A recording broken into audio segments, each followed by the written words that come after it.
a pleasure to have with us here at the NDTV studio in Davos, Mr. Harish Manwani, the Chief Operating Officer of Unilever. Mr. Manwani, thank you so much for talking to us on NDTV. Thank you, Shweta. Great pleasure to be with you.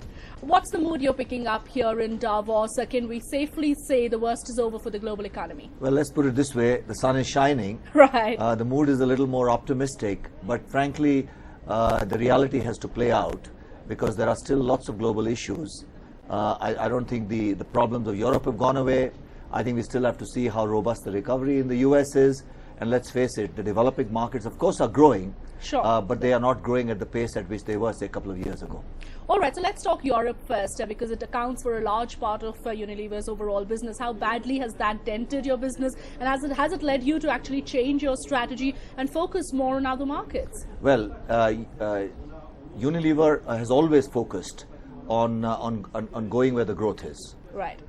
Developing and emerging markets now are actually accounting for 55% of Unilever's turnover and 90% of Unilever's growth. 90% of the growth. Of and total growth. I heard Mr. Polman say that this would increase to almost 75%. If you project this to 2020, then Right. then developing and emerging markets could well be contributing to well over 70% of Unilever's turnover. So there is absolutely no doubt in our mind that emerging markets are really where our growth is. Having said that, we have very good businesses and solid businesses in Europe and North America. And here's the good news. Our business in Europe, in spite of all the stress, actually was positive in terms of volume growth.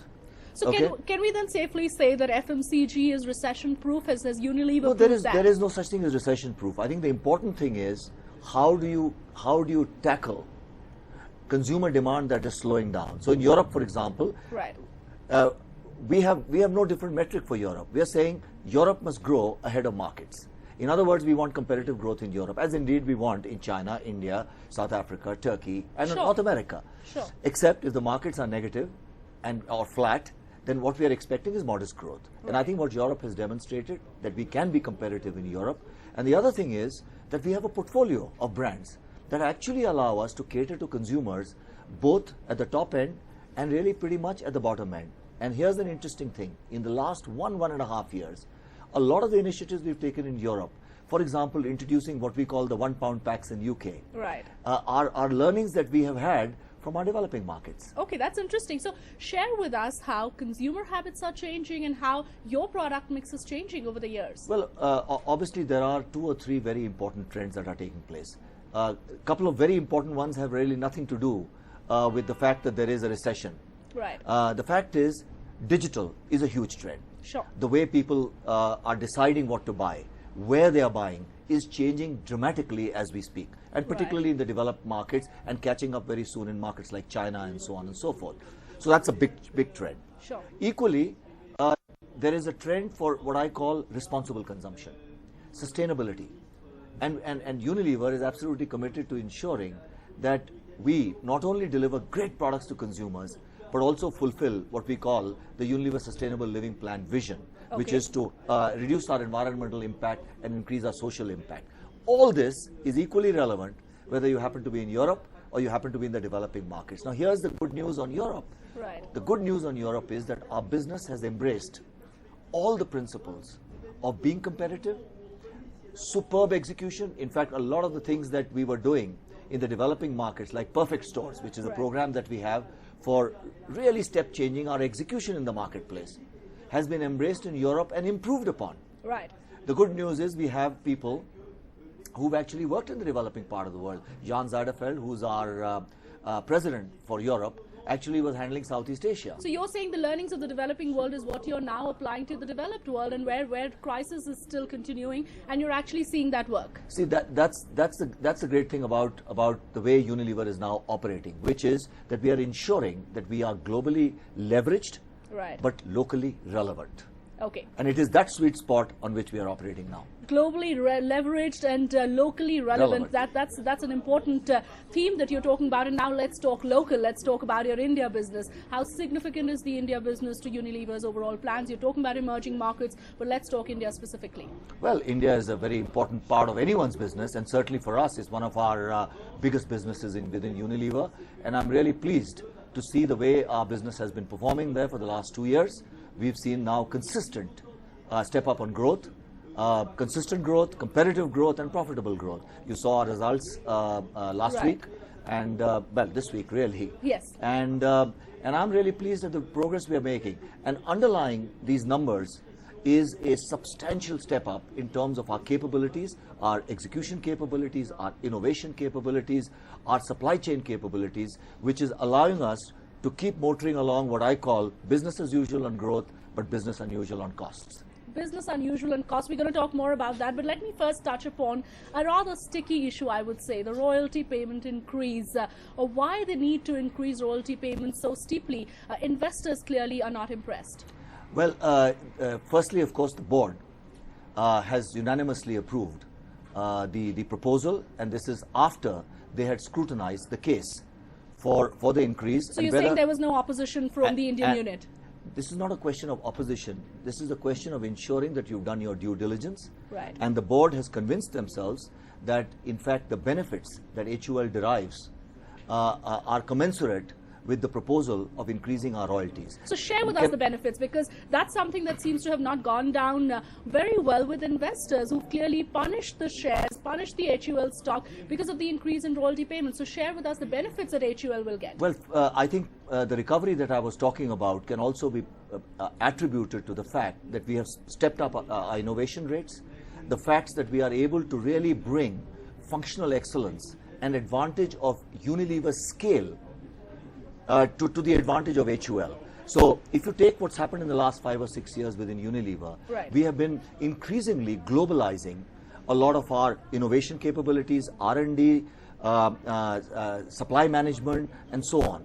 And as a consequence of which, we are able to really make sure that Unilever provides far better service to the operating units because we are leveraging our scale. It's as simple as that. So take innovation, which I think is the most obvious one.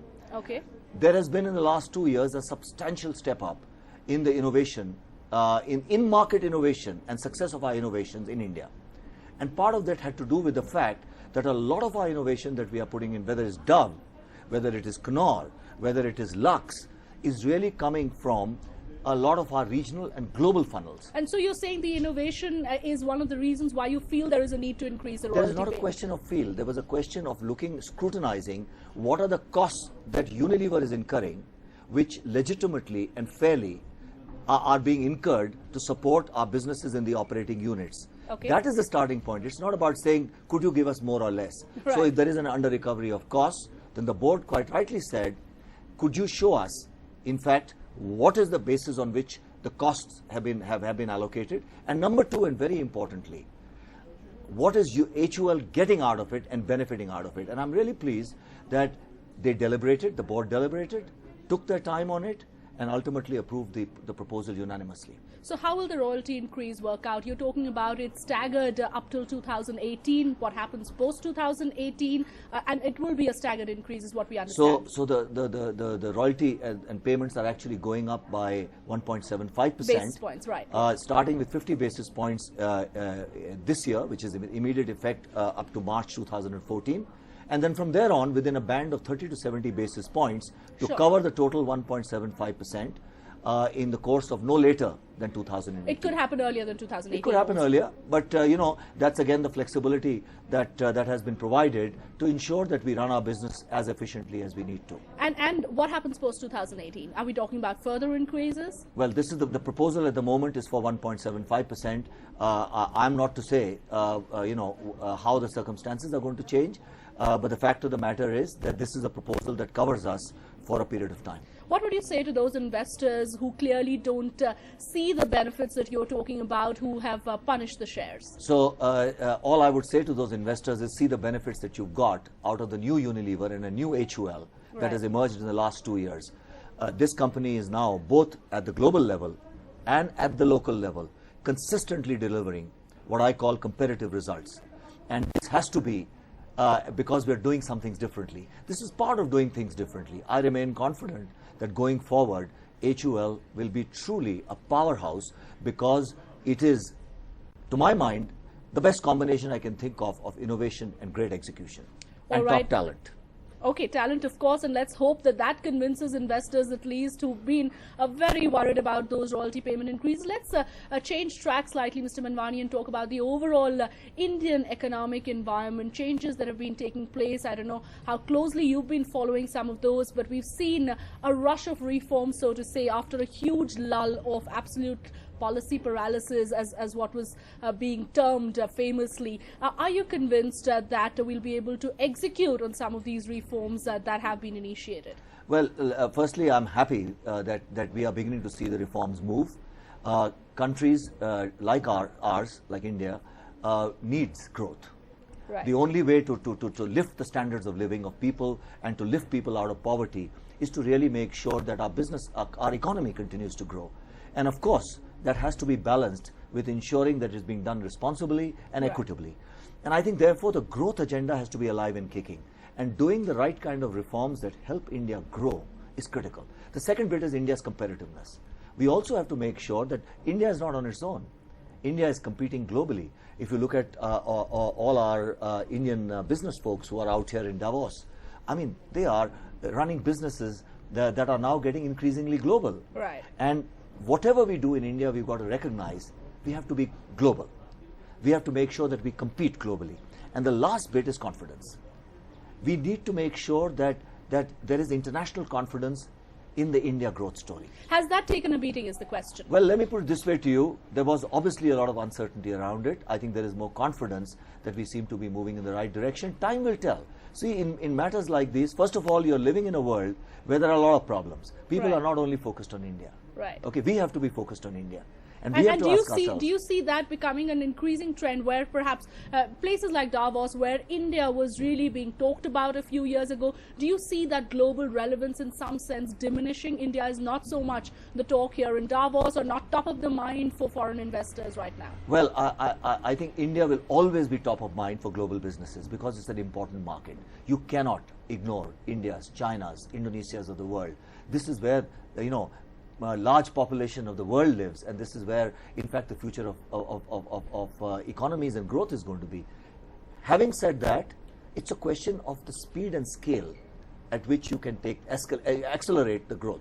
And I think that's where confidence is important. Right. Because if I talk to anyone, whether they happen to be from governments or they happen to be from businesses, there is a lot of longer term, there is still a lot of hope pinned around India. But short term, medium term, that loss of confidence is what happened.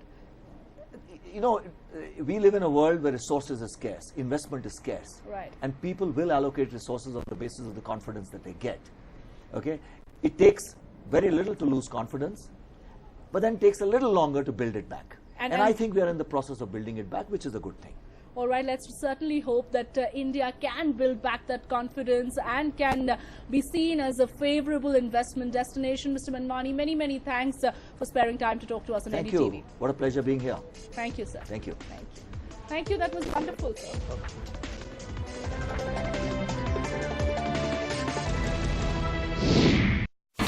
India's #1 news app just got even better. Download NDTV's new app. Fully optimized for Retina display. Full screen view. Faster response time. And Sudoku. NDTV's new iPad app. Download now.